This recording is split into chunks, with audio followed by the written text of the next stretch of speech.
9th, 2013. Ontario Court of Justice file 47902. Ontario Superior Court of Justice file 47902. Ontario Superior Court of Justice file civil to be announced. Supreme Court of Canada file to be announced. DMSe II. I'm outside of the Osgoode Hall Law Society of Upper Canada College, and this subject matter is in reference to privacy and a person's right to it, associated to their life and daily living.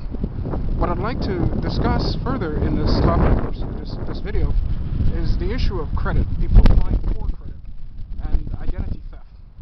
No business or entity is able to apply for credit without the authorization of the individual whom applied for the credit, as it is unlawful and violates that person's constitutional rights, in invading their privacy, further putting them at risk for identity theft and other crimes.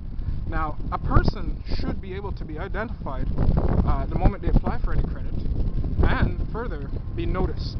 There are issues with Canada Post and Canada and USA Postal Service losing business. These are ways of supporting those entities and ensuring to their jobs by having mail continue to be processed. Any location that a person applies for credit, a notice should go out to that person who the credit is being investigated. And as such, notice outlining to them what is being applied for, the amount of money being applied for, details regarding the application for which they signed and endorsed to permit for such invasion of privacy, or permit for their information to be sought.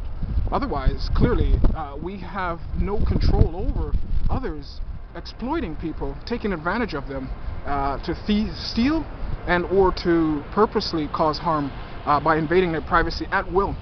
Again, no one should be able to go into a person's credit file without them being given authorization, and it has to do with them giving a copy of the application. In addition to that, notice sent to them that same day outlining the details, so that way they could confirm back to the creditor that yes, they give them their complete authorization, they're aware, otherwise state that it's not, so that way they could either get the police or law enforcement involved to finding out who it is that's doing these unlawful checks, to mitigate these problems and to really reduce these individuals' opportunities from invading your privacy and committing crimes and violating constitutional laws. Therefore, give praise and thanks, Almighty Father.